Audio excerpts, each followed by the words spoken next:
m'incombe, puisque pour parler de la grandeur du peuple d'Israël dans l'épreuve, j'ai choisi comme sous-titre la troisième guerre de Gaza, un combat sur plusieurs fronts.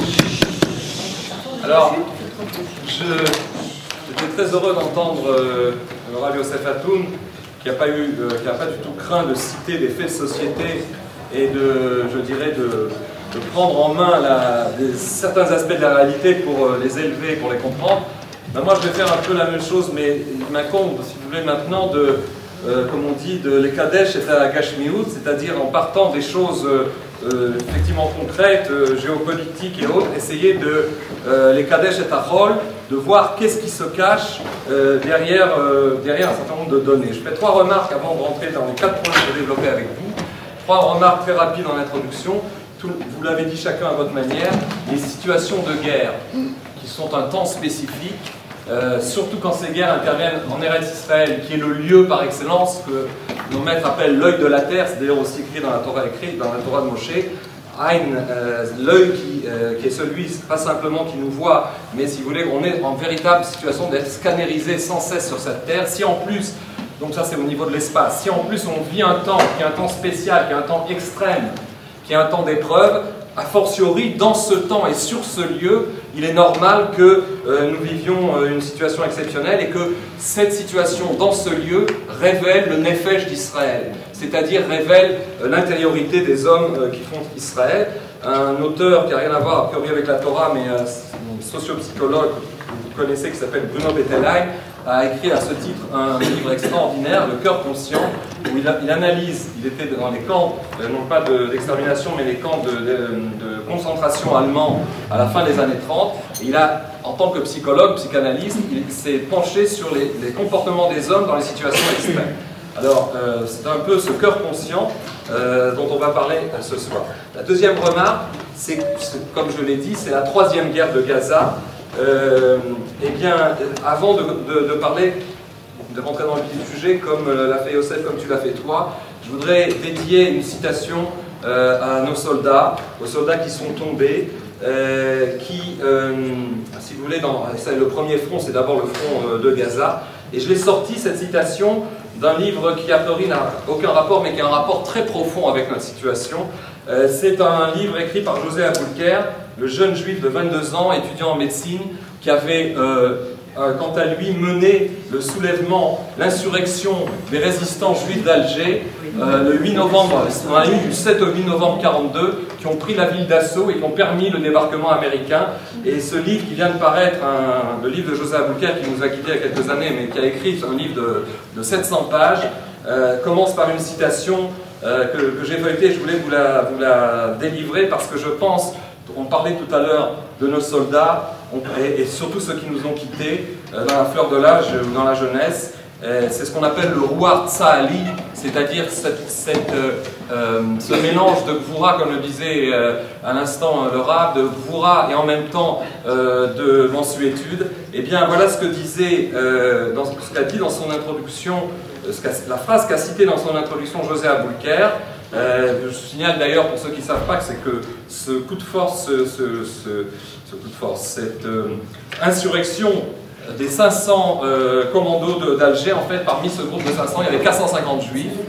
Et c'est eux qui ont permis aux Américains de débarquer. C'était en pleine nuit, en 1942, en pleine nuit pendant la Shoah, le début d'une lumière. C'était avant le débarquement, c'était avant la victoire de El Alamein contre Rommel, qui a empêché les troupes allemandes de rentrer en Eretz Israël.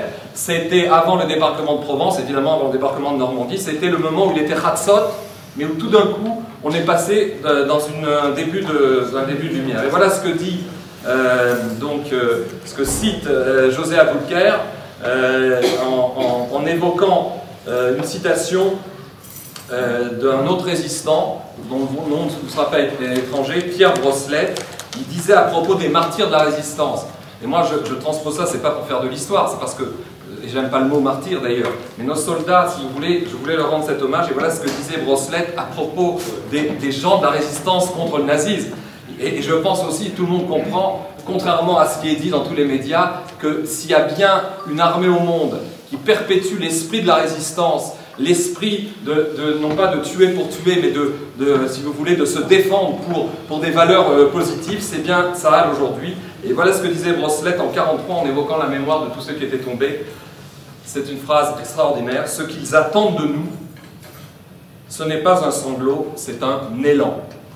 Et je crois que pour nos soldats qui nous ont quittés, là où ils sont, et où ils prient sans doute pour le Ham Israël, ce qu'ils attendent de nous, ce n'est pas que nous pleurions, mais ce que nous inspirions de leur œuvre et un élan.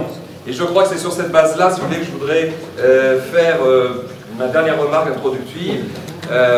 Il y a, en fait, c'est la 3e guerre de Gaza, mais c'est, je crois, c'est la 14e guerre d'Israël. Il y a eu 9 guerres, dont je compte celle de la Milchemet Hatasha, la guerre de position qui a eu lieu d'usure, qui a eu lieu contre l'Égypte, qui est aussi une guerre en tant que telle. 9 guerres, on va les citer. Il y a eu 2 intifadas, 3 opérations à Gaza, c'est la 3e. Ça veut dire 14 campagnes militaires sur 66 ans. Vous divisez 66, ou plutôt, oui, 66 par 14, c'est-à-dire que nous avons une épreuve de force militaire tous les 4 ans, 4 ans et demi en Israël en moyenne. Et qu'est-ce que c'est? La clé, j'en ai parlé l'autre jour à Shabbat, mais je pense que c'est important de le répéter ici. Comme l'a dit notre actuel ministre de la Défense, Moshe Ayalon, lors d'une interview qu'il m'avait accordée il y a 2 ans, d'ailleurs avant qu'il soit ministre de la Défense, il était ministre des Affaires stratégiques, et je l'ai interrogé sur la situation, etc., notamment sur l'Iran, et il m'a répondu, mais il faut comprendre que derrière des noms différents, la guerre de Kippour, la guerre d'indépendance, la guerre de 67, etc., des 6 jours, c'est la même guerre qui continue depuis 1948. C'est 14 épreuves de force sur des théâtres d'opérations différents, avec des ennemis qui prennent des masques différents, comme une hydre qui renaît d'elle-même. Et bien c'est la même guerre, et lui de dire que c'est la même guerre d'indépendance qui continue, ce sont des chapitres différents de la même guerre. Je ne crois pas me tromper, j'espère qu'on aura le temps dans le débat ou à la fin, mais les maîtres, Malbim et d'autres, on connaît tous la prophétie Osid, la fameuse prophétie d'Ézéchiel, je crois, et d'autres prophètes de la guerre de Gog et Magog. En fait, la guerre de Gog et Magog, ce n'est pas une situation apocalyptique. Nos maîtres, des maîtres contemporains, ont expliqué que cette guerre, la guerre de la libération messianique non seulement d'Israël, mais de l'humanité, passait par différentes étapes. Et certains maîtres, comme le Rav Goren et d'autres ici en Israël, ont expliqué que les guerres d'Israël, qui est la même guerre, la guerre d'indépendance pour affirmer notre souveraineté, étaient en fait des étapes de la guerre de Gog et Magog. Et donc, on en reparlera peut-être ensuite. Alors maintenant, les 4 points que je voudrais faire très rapidement, et je vais devoir, comment vous dire, tenir une ligne de crête. On n'a pas un temps immense ici. Je vais vous délivrer quelques aphorismes, quelques éléments de réflexion sur 4 niveaux. D'abord, le front géopolitique, c'est-à-dire que cette guerre intervient dans un Moyen-Orient en ébullition. Qui est ce qu'il est? Ce sera le premier point. Le deuxième, ce sera le front de l'éthique. Parce qu'il y a un problème effectivement moral, je le traiterai en complémentarité avec ce qu'a dit le Rav à l'instant. Et le troisième point, je parlerai de la diaspora, c'est le troisième front, la diaspora juive, qui est véritablement en pleine tempête aujourd'hui, depuis déjà longtemps. Mais je crois que ce moment et cette guerre accélèrent un phénomène. Et puis le quatrième point, ce sera ce que j'appellerai les forces et les faiblesses d'Israël. Le premier point, très rapidement, je ne vais pas développer, mais je vais juste énumérer, en style presque télégraphique, la carte géopolitique du Moyen-Orient dans laquelle nous sommes.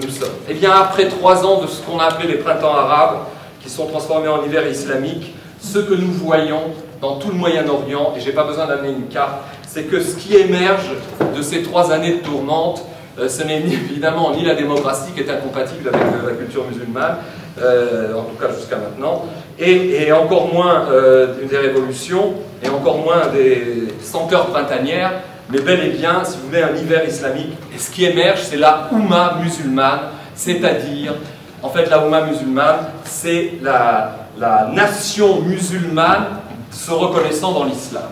Et c'est pourquoi le Moyen-Orient auquel nous avons affaire, et c'est important de le comprendre par rapport à ce qui se passe à Gaza, parce qu'on ne peut pas du tout saisir les choses en ayant l'œil sur le nombril, comme je le disais tout à l'heure, eh bien on assiste à la disparition des États-nations créés par les empires coloniaux et les États-nations musulmans, qui étaient des dictatures, d'ailleurs créés au moment de la Première Guerre mondiale, les accords Sykes-Picot créent la Syrie, créent le Liban, découpent le Moyen-Orient. Ensuite, après la guerre de 1945, je vais très vite, il y a un découpage qui est celui de la guerre froide, et de toute manière le résultat c'était qu'on se tourne à droite, à gauche, au nord, au sud ou à l'est, les pays arabes, les pays auxquels on a affaire, les États-nations que les empires coloniaux ou les grandes puissances ont voulu créer, ont mené à des dictatures aux 4 points cardinaux. Or c'est ce cadre-là qui est en fait à exploser, non pas pour revenir à un cadre européen, un cadre démocratique, c'est une valeur qui est inconnue ici et qui le sera encore longtemps, mais pour tout simplement, si vous voulez, mettre en avant l'islam. Et alors ça comme conséquence, je cite des têtes de chapitre, c'est qu'il y a une guerre entre sunnites et chiites, c'est un sujet en soi, c'est-à-dire entre les deux branches de l'islam, comme il y a plusieurs branches dans le christianisme, on pourrait dire, entre les protestants et les catholiques, mais là c'est quelque chose de parallèle, un conflit entre sunnites et chiites qui éclipse complètement les autres conflits du Moyen-Orient, comme les prétentions kurdes à l'indépendance, les Coptes, d'autres minorités. Donc c'est le conflit central, sunnite-chiite, mais surtout ce qui est intéressant pour nous en tant qu'Israël, c'est la chute du cadre des grandes, comme des pays comme la Syrie, comme l'Irak, même l'Arabie Saoudite est menacée, le Bahreïn est en crise, le Yémen est en crise, tout le Moyen-Orient est en train d'exploser parce que ce qui est à l'ordre du jour, c'est le retour à l'islam fondamental, à l'islam sunnite en l'occurrence, ou chiite, avec le rôle de l'Iran au milieu de tout ça. Alors, pourquoi j'ai fait ce tableau très rapide, il faudrait être beaucoup plus précis, mais on n'est pas un séminaire géopolitique ici, tout simplement pourquoi? C'est parce que nous avions répété, même les forces, disons, de la droite israélienne, le Likoud et Netanyahou, pressés par la communauté internationale et aussi peut-être pour gagner du temps, ont accepté en 2009 la fameuse solution préconisée par l'administration américaine et l'Europe, la solution des deux États. Un État juif et un État palestinien vivant côte à côte, comme ils disent, et en paix. S'il y a bien dans la région désertique dans laquelle nous sommes des mirages qui peuvent être formulés, c'est bien un mirage parce que, si vous voulez, aujourd'hui, et c'est ça que je voulais dire par rapport à la guerre de Gaza, aujourd'hui préconiser, comme le font, comme ils s'accrochent à ce radeau de la Méduse de la solution à deux États, parce qu'ils n'ont aucune autre solution, mais préconiser aujourd'hui, alors que tous les États, nations musulmans se sont écroulés, enfin musulmans arabes si vous préférez, pour laisser place donc à la religion musulmane, se sont en train de s'écrouler, pourquoi et comment on va préconiser la création d'un 23e État arabe qui serait le 23e État de la grande région du Maghreb et du Moyen-Orient? C'est une aberration totale, c'est-à-dire qu'aujourd'hui, dans le contexte, si vous voulez, dans lequel nous sommes, cet État, tout le monde sait que ce sera un État terroriste, tout le monde sait que sa seule vocation c'est de s'opposer à Israël. D'ailleurs, les divergences entre le Hamas et je dirais le Fatah, c'est pas que le calife de Gaza, Ismaël Haniyeh, est en Djellaba, alors que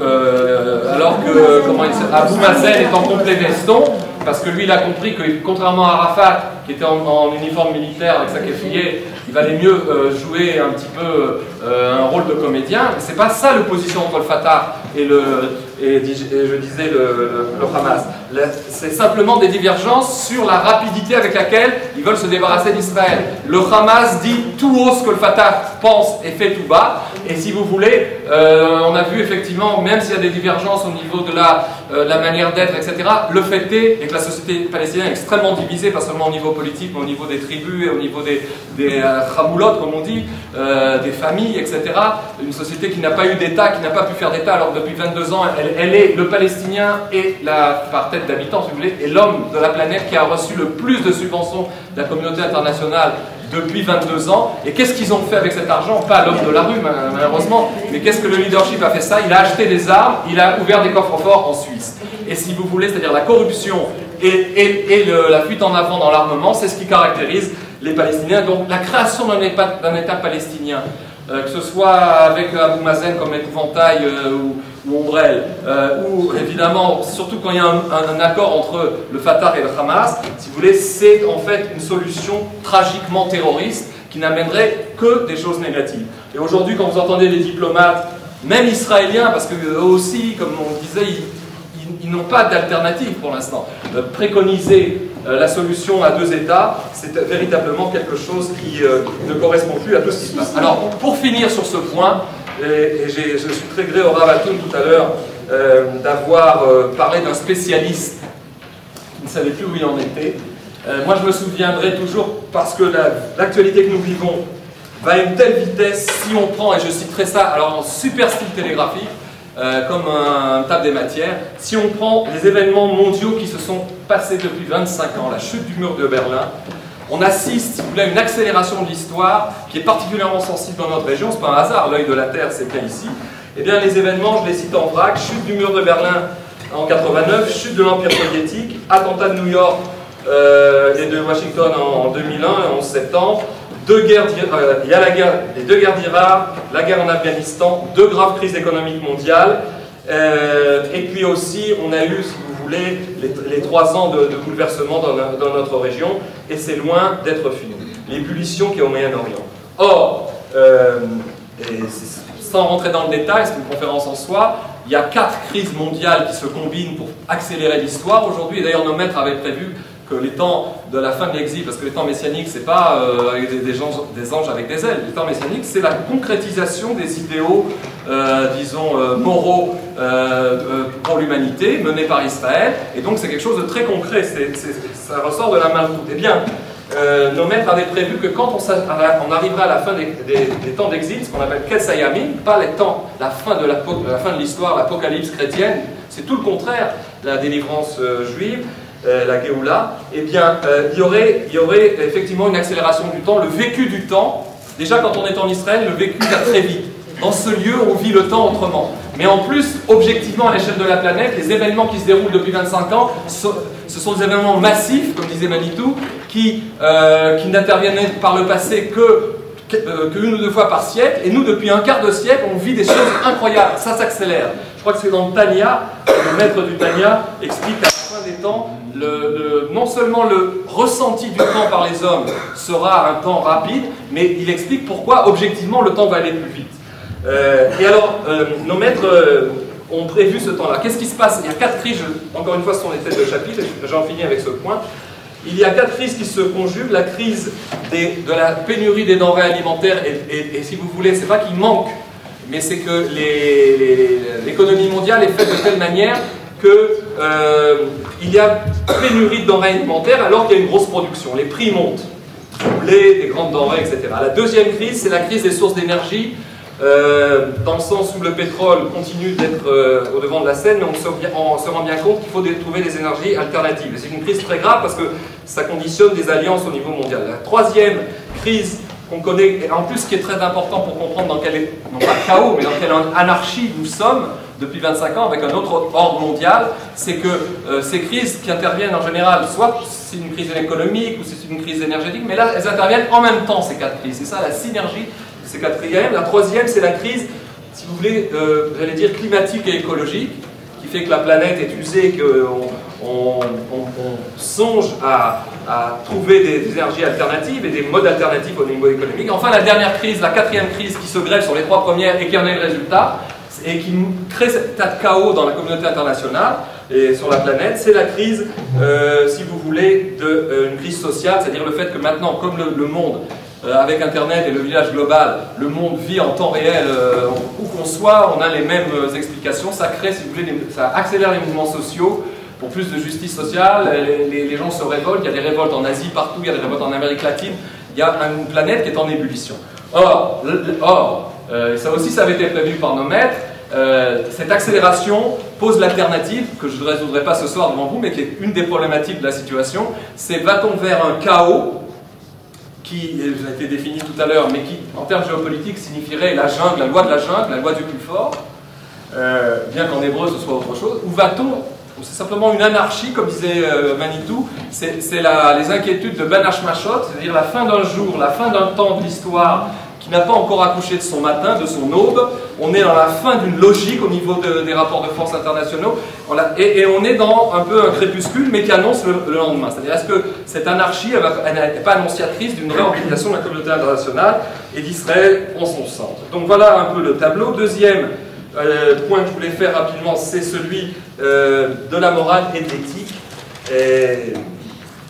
comment dire, j'ai été amené par des circonstances professionnelles et personnelles à faire une étude pour un institut, l'Institut Emmanuel Levinas à Paris, dans une sorte d'unité de recherche qui s'intitulait Éthique de la responsabilité. Et il y a 6 mois, comme je ne pouvais pas assister aux enseignements à Paris, je suivais par correspondance, etc., on m'a proposé, on a dit à la quinzaine de vieux étudiants qu'il y avait là-bas, on leur a dit, ben, il faut faire un mémoire. Alors moi, je me suis dit, bon, qu'est-ce que je peux faire en tant que journaliste? Ça fait 30 ans que je suis ici, j'observe le conflit, je l'observais déjà depuis la France. J'ai dit, ben tiens, puisqu'on parle de responsabilité, d'éthique, etc., je vais proposer le nom de l'étude, c'est le suivant, les dilemmes éthiques de l'armée israélienne dans ses opérations en zone urbaine à Gaza.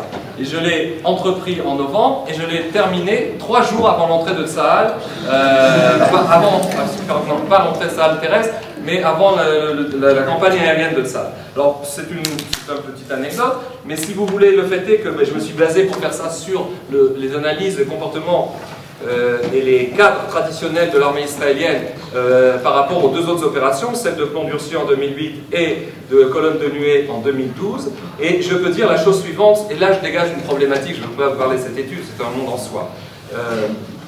Le fait est que, en ce qui concerne le problème éthique, non seulement, comme l'a dit le Premier ministre, c'est une guerre juste, et dont les motifs sont justes, mais c'est une guerre qui est menée de manière juste.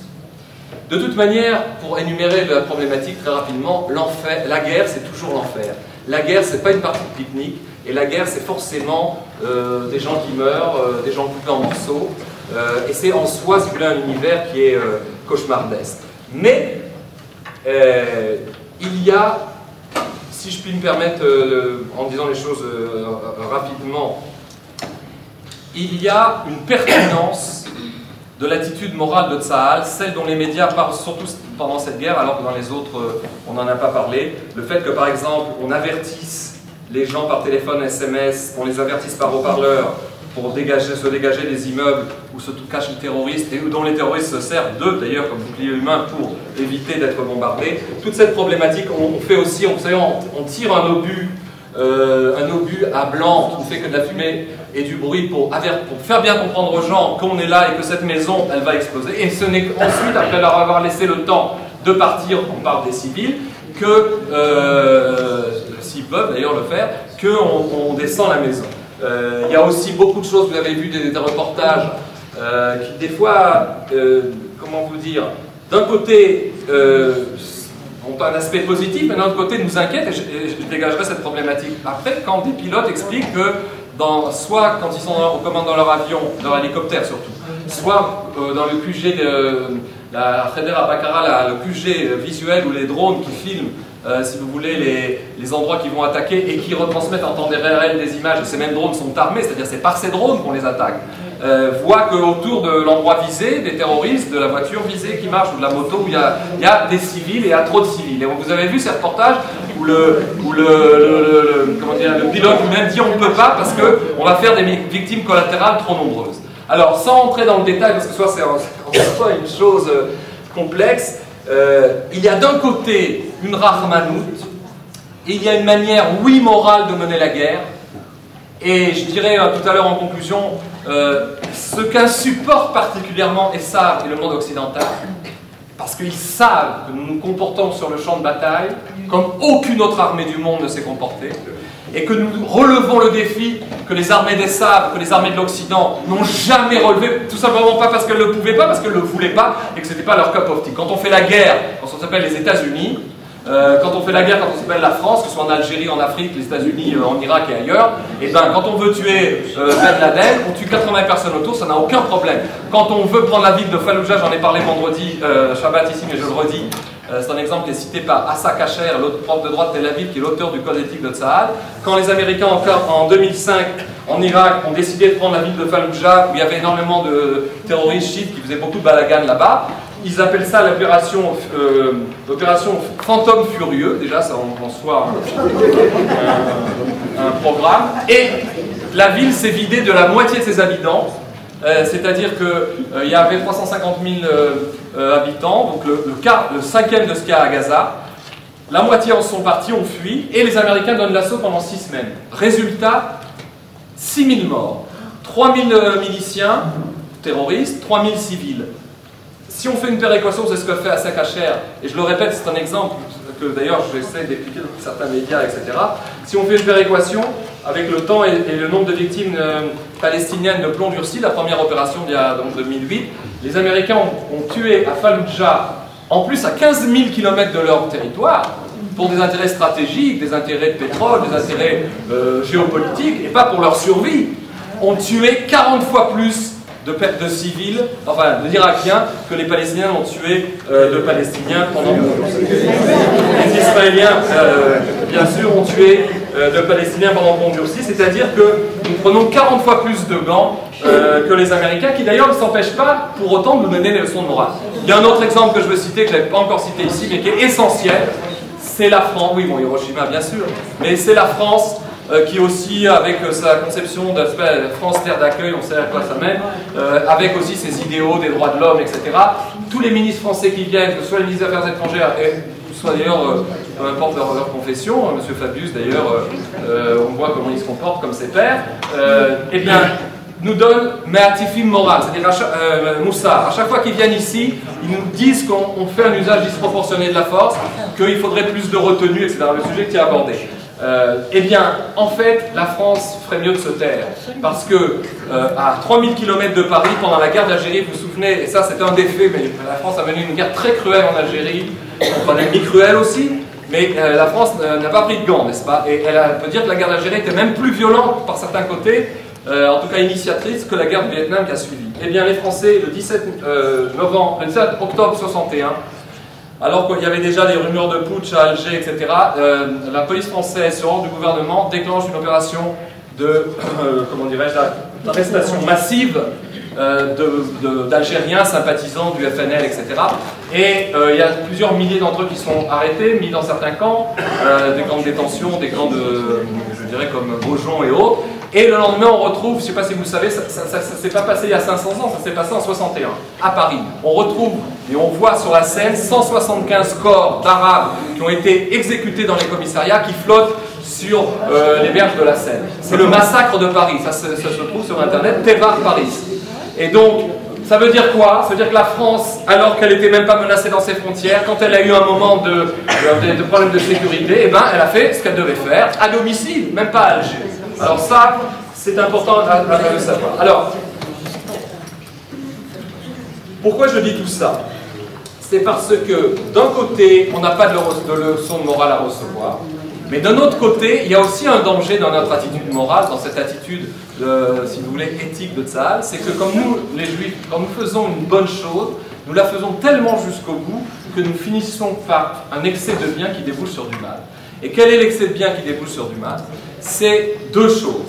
C'est d'abord ce qu'on appelle, ce que j'aborde dans cette étude, la judiciarisation du champ de bataille.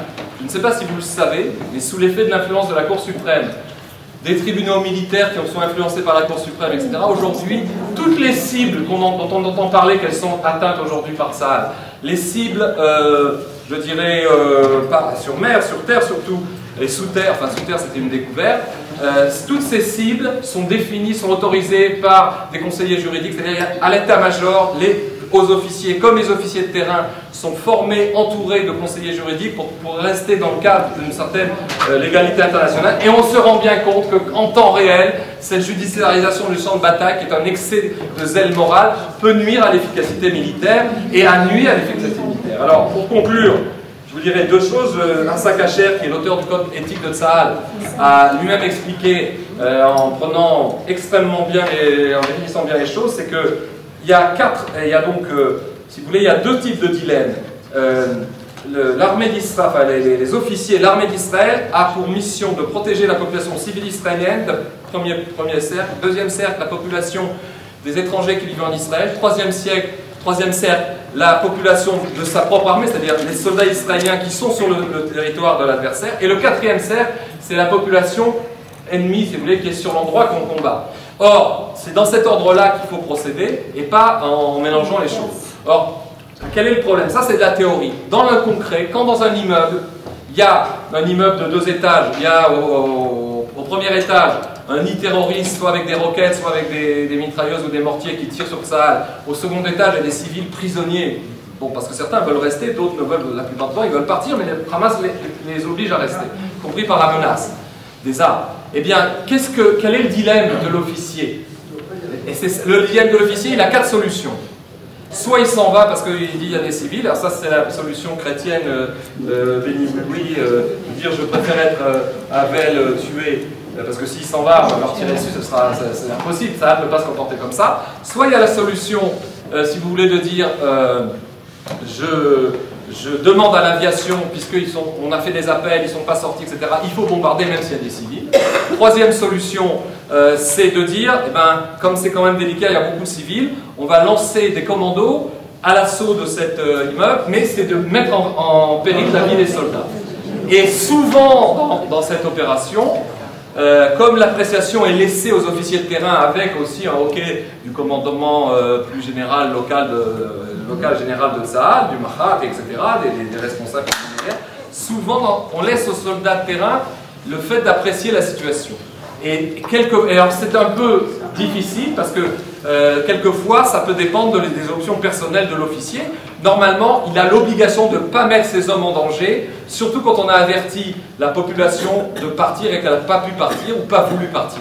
Et donc on ne peut pas mettre des vies de soldats en danger, c'est-à-dire faire un assaut qui risque de faire des morts parmi les soldats pour épargner des civils ennemis, même si on n'a rien contre eux à titre collectif. Et donc on a affaire à des dilemmes extrêmement complexes. Il y a un code éthique de Tsahal qui a été créé, publié en 1994, et parce qu'on avait le pressentiment que les guerres maintenant ça allait être des guerres antiterroristes, il y a eu une seconde édition par le même Assa Kacher et son équipe. En 2005, ils ont édité un code pour les opérations terroristes, un code spécial. En 2005, donc avant l'opération Plomb Durci. Pourquoi je vous raconte tout ça? C'est parce qu'aujourd'hui, à la lumière des 3 opérations, celle de 2008, 2012 et celle de maintenant, il serait très bon que cette équipe se réunisse pour réviser ces assertions théoriques et les changer et les mettre à la hauteur, si vous voulez, de l'ennemi sans foi ni loi. Il faut changer d'équipe. Oui, il faut changer d'équipe aussi. Attendez. Non, c'est à voir parce que ce code a été critiqué à juste titre, mais en même temps, il fait aussi référence aux valeurs. Vous voulez, il y a 2 valeurs qui sont mises en avant dans le code éthique de Tsahal, ce qu'on appelle Tarat HaNeshek, la pureté des armes, et Kedushat HaChaim. Je ne vais pas rentrer dans le détail, mais ces 2 sujets-là, surtout Kedushat HaChaim, la valeur suprême de la vie, et la pureté des armes, c'est-à-dire l'utilisation des armes qu'à certaines fins, c'est en soi des sujets glissants qui sont complexes et qui, si vous voulez, qui méritent, je dirais, contrairement à certaines critiques de ce code, parce que lui, c'est un personnage qui était assez marqué à gauche, il est un petit peu revenu de ça, il a expliqué qu'il avait effectivement, j'ai lu le code, en hébreu, en français et en anglais, il y a référence aux valeurs démocratiques et juives de l'État d'Israël, pas seulement les valeurs démocratiques. En tout cas, pour finir, et je conclurai en disant 2 choses sur ce point. L'argument fallacieux des nations comme quoi Israël fait l'usage disproportionné de la force, et ça renvoie, si vous voulez, qui est un argument fallacieux et complètement de projection de leur propre fantasme. Je répondrai par deux. D'abord, il faut comparer que ce qui est comparable. Ça, on l'a fait avec les théâtres d'opération. Nous, on se défend non pas à 15 000 km de notre territoire, à 3 000 pour ce qui est de la France, mais on se défend à 100 mètres. À 100 mètres de nos communautés et de nos villages, et donc nous on a une guerre de survie.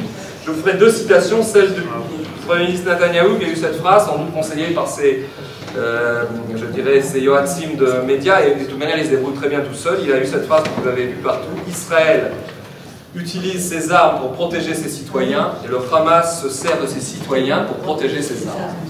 Je crois que c'est une phrase qu'il faut expliquer autour de nous, qui est très importante. Et il y a une autre phrase qui explique la quadrature du cercle d'égoïsme vis-à-vis de nous, surtout du monde chrétien. Je me souviens que lorsque j'étais rédacteur en chef du Jerusalem Post dans les années 90, il y a eu la guerre du Golfe, et il y avait une chronique qui était tenue par le regretté David Kataribas, qui était l'ancien représentant d'Israël à l'UNESCO, qui habitait le kibbutz Ranita, et qui faisait chaque semaine, c'était un hebdomadaire, sur la dernière page, il faisait la lettre de mon kibbutz. Il écrivait une chronique. Et quand, pendant quelques jours après que les missiles soient tombés sur Haïfa, les missiles de Saddam Hussein en 91 soient tombés sur Haïfa et Tel Aviv, on a vu le ministre allemand des Affaires étrangères venir apporter des chèques aux deux maires de ces deux villes. Et Katharivas a sorti, a décoché un de ses traits extraordinaires dont il avait le secret.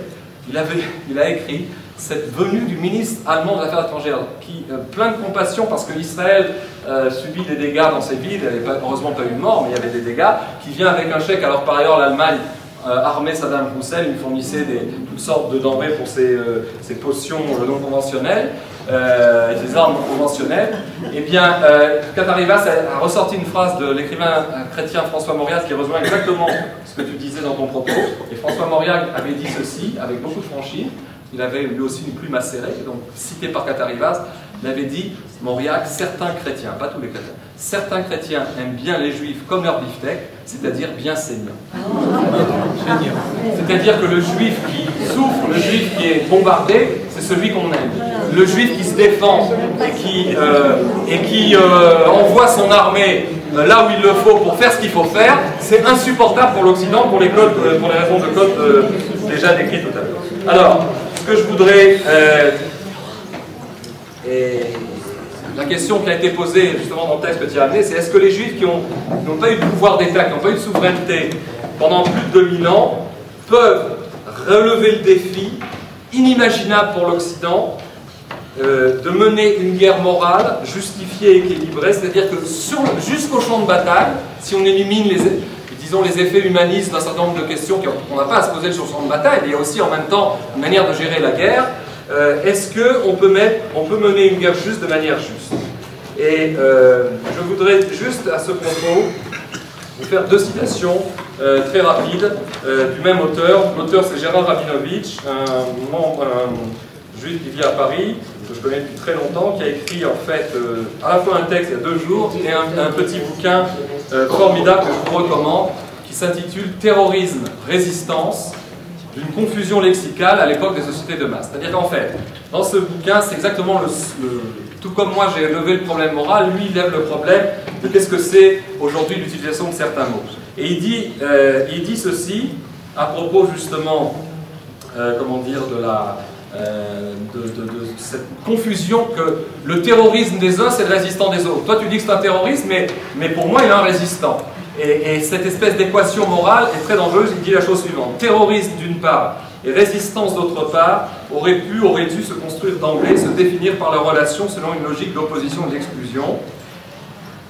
Or, par exemple, on aurait placé le terrorisme dans la barbarie et la résistance dans la civilisation. Or, il dit, pire encore, ça ne s'est pas passé. Un adage a pris consistance, répété à satiété par des sociologues et des phénoménologues en posture de neutralité axiale, c'est-à-dire des intellectuels occidentaux, à savoir une position pseudo-détachée et de relativisme inconséquent. À savoir quoi? Que le terrorisme pour les uns est donc la résistance pour les autres, ou inversement. Mise en symétrie implicite et équivalence, la formule fait asile d'ignorance. Et il dit ceci, je n'ai pas le temps de développer, c'est un sujet malgré tout en soi, je voulais juste le citer. Il dit ceci justement à propos de l'époque de la résistance.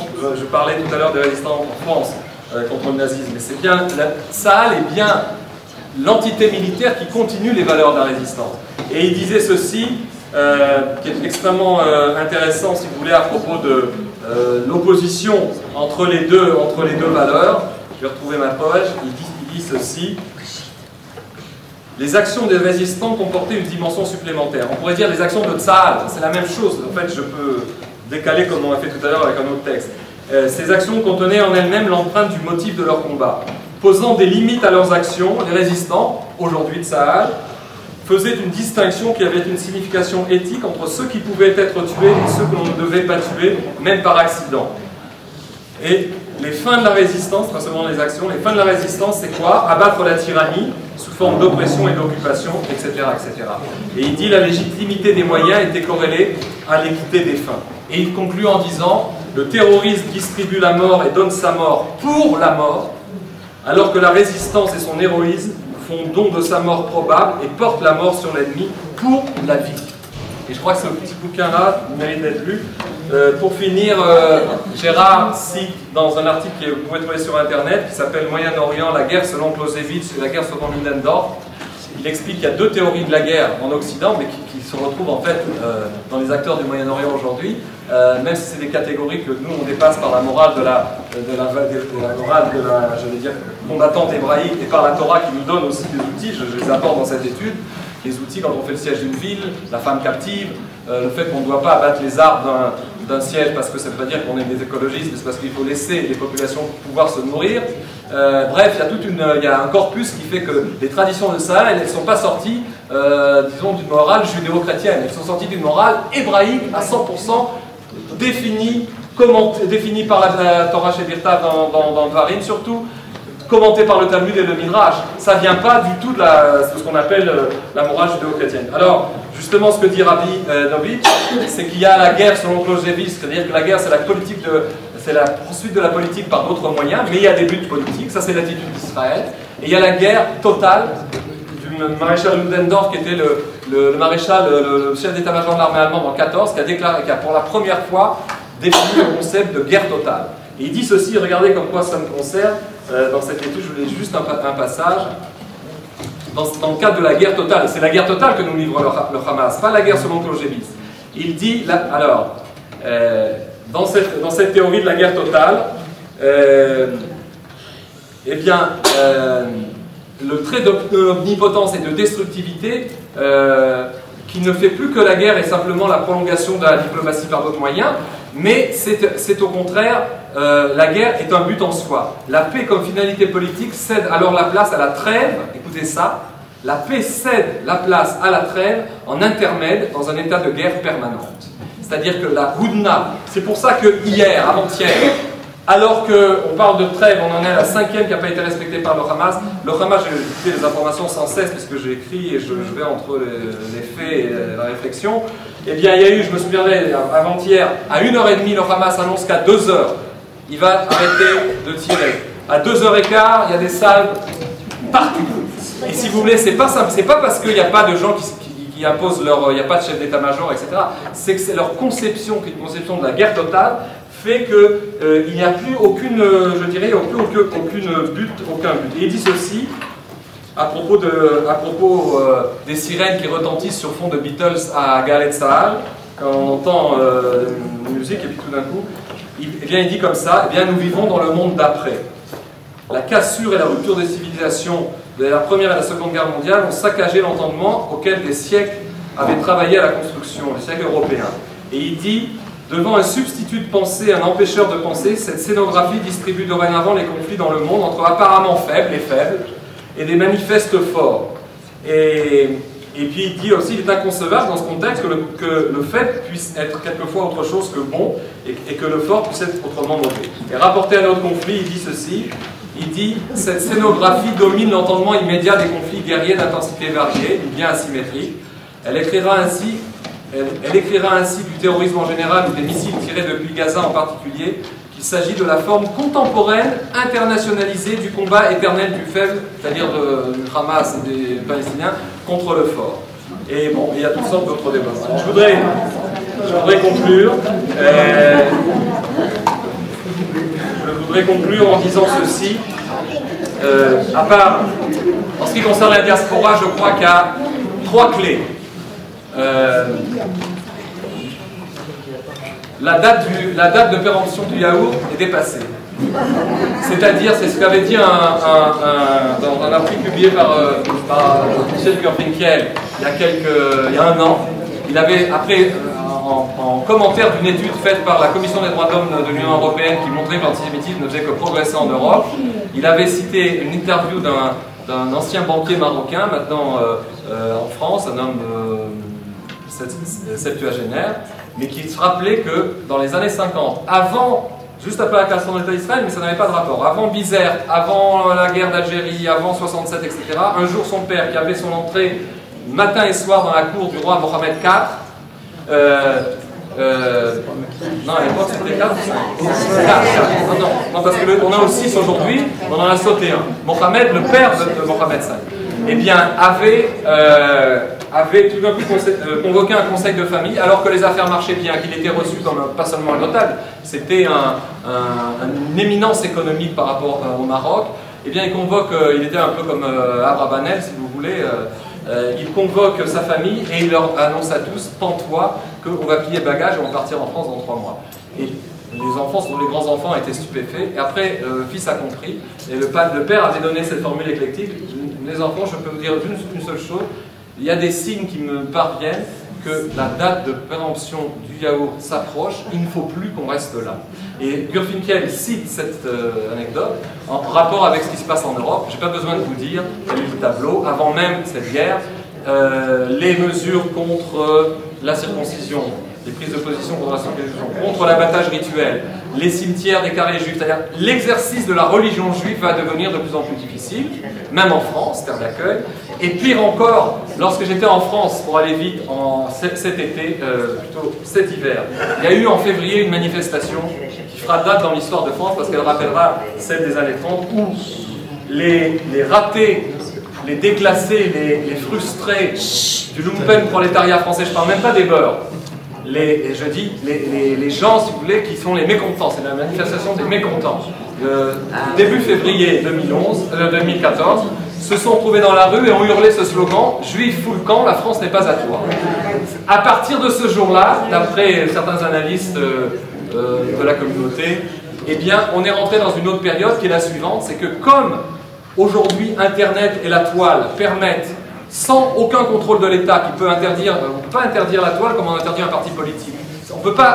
L'État républicain ne peut pas empêcher Internet d'agir. Eh bien aujourd'hui, il y a une jonction extrêmement dangereuse entre le commerce, le groupe de gens antisémites, antisionistes, c'est la même chose comme Soral, Dieudonné et leur bande, et tout un lumpen prolétariat français de gens frustrés qui prennent les juifs comme les responsables de leur situation, qui fait qu'aujourd'hui, sur un simple appel Internet, on peut faire descendre 4 à 5 000 personnes dans la rue, et pire encore, comme on l'a vu maintenant avec les émeutes et le pogrom de la rue de la Roquette, pas de la Roquette, il y en a qu'une, mais c'est comme les roquettes qu'on reçoit. Eh bien, figurez-vous que à l'époque, plusieurs analystes avaient dit que justement cette jonction que l'État républicain ne peut pas empêcher, elle va créer une situation, non pas de pogrom général, mais elle va créer des situations où il sera désormais légitime d'agresser des juifs et où on pourra, de manière locale, pas forcément nationale, on pourra s'en prendre à la vie des juifs. Eh bien, ça n'a pas tardé. Et il a fallu 6 mois jusqu'à maintenant, depuis cette manif. Aujourd'hui, on a vu que dans un moment de colère où les banlieues des beurs déferlent dans Paris, eh bien, l'objectif, c'est les synagogues. Et je vous citerai pour finir 2 choses. Il est très inquiétante, encore plus inquiétante que ces débordements que l'État républicain a du mal à gérer, parce qu'il se pose la question, est-ce qu'on l'autorise, on ne l'autorise pas, etc. Il y a 2 choses qui nous concernent directement en tant que juifs pour nos frères de Galouche. 1. Plusieurs sites internet musulmans commencent à publier des listes de juifs auxquels il faut casser la figure. C'est-à-dire des listes de gens soit avec téléphone, adresse du service d'ordre juif ou peu importe, ou même des responsables communautaires qui sont donc une donnée très inquiétante. La deuxième donnée encore plus inquiétante qui a été relevée par Shmuel Trigano dans un excellent article qui est sur Internet il y a 2 jours et qui est alors là le sujet qui nous intéresse le plus.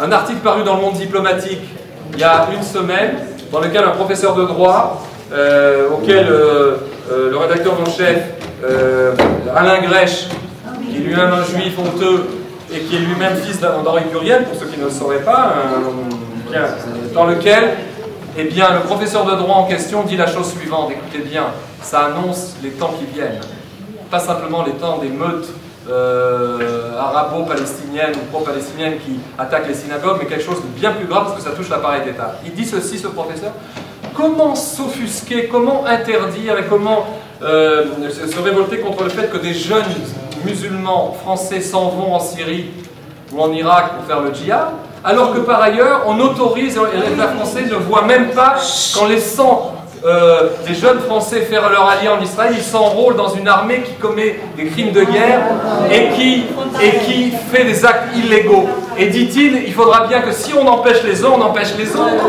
Et dit-il encore plus, c'est que pourquoi? Parce que l'État français a une responsabilité. Imaginez-vous, dit-il dans ce texte délirant, mais qui annonce des choses pour peut-être pas demain, mais pour dans quelques années. Il dit, mais imaginez-vous que des jeunes musulmans qui partiraient par exemple à Gaza ou sur le Golan syrien pour s'en prendre à l'armée d'Israël se trouvent en face d'autres Français qui sont, eux, parce qu'ils ont fait leur alia dans l'armée de Tsahal. Il faut que la France fasse de l'ordre dans tout ça, c'est-à-dire que pas de poids et de mesure, on interdit et on fait la chasse à ceux qui s'en vont, non seulement en Syrie, mais aussi en Israël. Ça veut dire quoi, conclut Trigano? On est rentré dans une autre période, on est rentré dans la période, mesdames et messieurs, où l'alia elle-même, qui paraît être un acte vraiment personnel, peut être remise en cause. Et Trigano conclut son texte en disant, tant qu'il est encore temps, appliquons l'une des brachot qu'on fait dans la Hamida, ça veut dire que Dieu nous ramène, on prie depuis 2000 ans pour que Dieu nous ramène la tête haute dans notre pays et pas en passant la frontière suisse. Et je crois que c'est ça qu'il faut...